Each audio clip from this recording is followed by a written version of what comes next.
नमस्कार, SBT news में आपका स्वागत है। पेश है 9 जुलाई शनिवार दोपहर 3:15 बजे राजस्थान की बड़ी खबरें। राजस्थान के जयपुर के रामबाग में उत्तर क्षेत्रीय परिषद की बैठक शुरू हो गई है। इस बैठक में केंद्रीय गृह मंत्री अमित शाह और सीएम अशोक गहलोत, मनोहर खट्टर, मनीष सिसोदिया, मंत्री मुख्य सचिव, प्रमुख सचिव और केंद्र सरकार के वरिष्ठ अधिकारी शामिल हैं। बैठक में 8 राज्यों के प्रतिनिधि अपने राज्य की आवश्यकताओं, आंतरिक समस्याओं और राज्यों के आपसी मुद्दों को लेकर चर्चा कर रहे हैं। जानकारी के मुताबिक 4 राज्यों के सीएम के साथ ही 4 राज्यों के राज्यपाल बैठक में शामिल हो रहे हैं। उत्तर क्षेत्रीय परिषद में हरियाणा, हिमाचल प्रदेश, जम्मू कश्मीर, पंजाब और राजस्थान के साथ ही राष्ट्रीय राजधानी क्षेत्र दिल्ली शामिल है। हिमाचल प्रदेश के मुख्यमंत्री जयराम ठाकुर, हरियाणा के सीएम मनोहर लाल खट्टर, पंजाब के सीएम भगवंत मान शामिल हो रहे हैं। दिल्ली के डिप्टी सीएम मनीष सिसोदिया जयपुर पहुंच चुके हैं।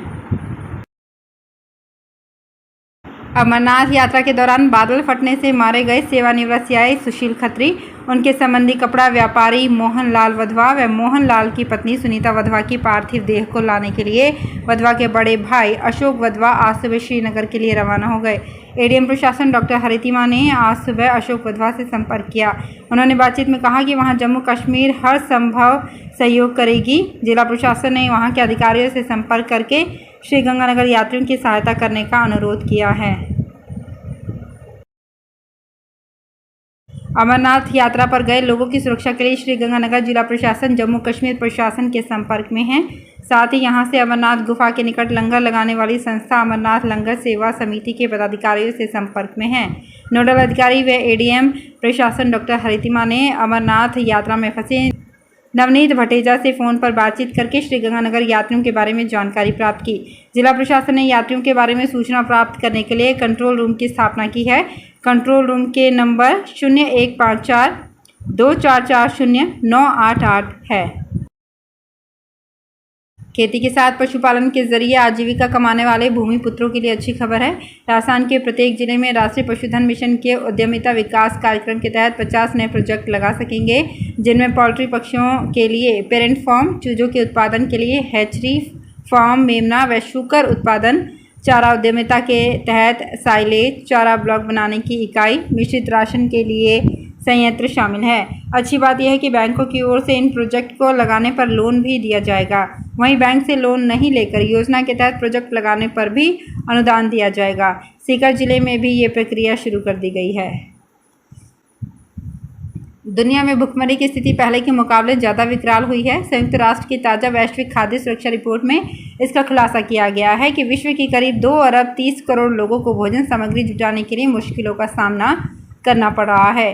संयुक्त राष्ट्र की एजेंसियों की ओर से जारी की गई विश्व में खाद्य सुरक्षा और पोषण की स्थिति 2022 रिपोर्ट में कहा गया है कि दुनिया भर में भूख से प्रभावित लोगों की संख्या 2021 में बढ़कर 82.8 करोड़ हो गई है।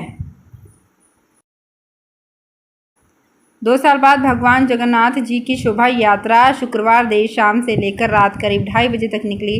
अलवर के आराध्य भगवान सुभाष चौक मंदिर से इंद्र विमान से जानकी से ब्याह करने रूपबास के लिए निकले। दूल्हा बने जगन्नाथ जी के दर्शन के लिए 6 किलोमीटर के रास्ते में जगह जगह हजारों भक्त उनके दर्शन को आतुर रहे। मंदिर में आरती और पुलिस के गार्ड ऑफ ऑनर के बाद भगवान जगन्नाथ की शोभा यात्रा को शाम करीब 7:30 बजे रवाना किया गया। राजस्थान कर्मचारी चयन बोर्ड जयपुर द्वारा जोधपुर संभाग मुख्यालय पर ग्राम विकास अधिकारी भर्ती परीक्षा मुख्य 2021 शनिवार को कड़े बंदोबस्त के बीच एक ही पारी में सुबह 9:30 से दोपहर 12:30 बजे तक हुई। इस परीक्षा के लिए जोधपुर में 65 परीक्षा केंद्र बनाए गए थे। इसमें 42 सरकारी, 23 निजी शिक्षण संस्थान थे। सभी परीक्षार्थियों को गहन जाँच के बाद ही परीक्षा केंद्र में प्रवेश दिया गया। जम्मू कश्मीर के डोडा जिले में शनिवार को बादल फटने से अचानक बाढ़ आ गई, जिससे कुछ वाहनों को मामूली नुकसान पहुंचा है। अधिकारियों ने बताया कि बादल फटने की घटना ठथरी इलाके में गुंटी वन क्षेत्र में तड़के करीब 4 बजे हुई, जिससे अचानक बाढ़ आ गई। एक अधिकारी ने बताया कि घटना में किसी के हताहत होने की सूचना नहीं है। अधिकारियों ने बताया कि कीचड़ में कुछ वाहन फंस गए और राजमार्ग कुछ समय के लिए अवरुद्ध हो गया, लेकिन अब इस पर यातायात की आवाजाही बहाल कर दी गई है। पुलिस और अपराधियों में सांठगांठ का एक सनसनीखेज मामला जोधपुर में सामने आया है।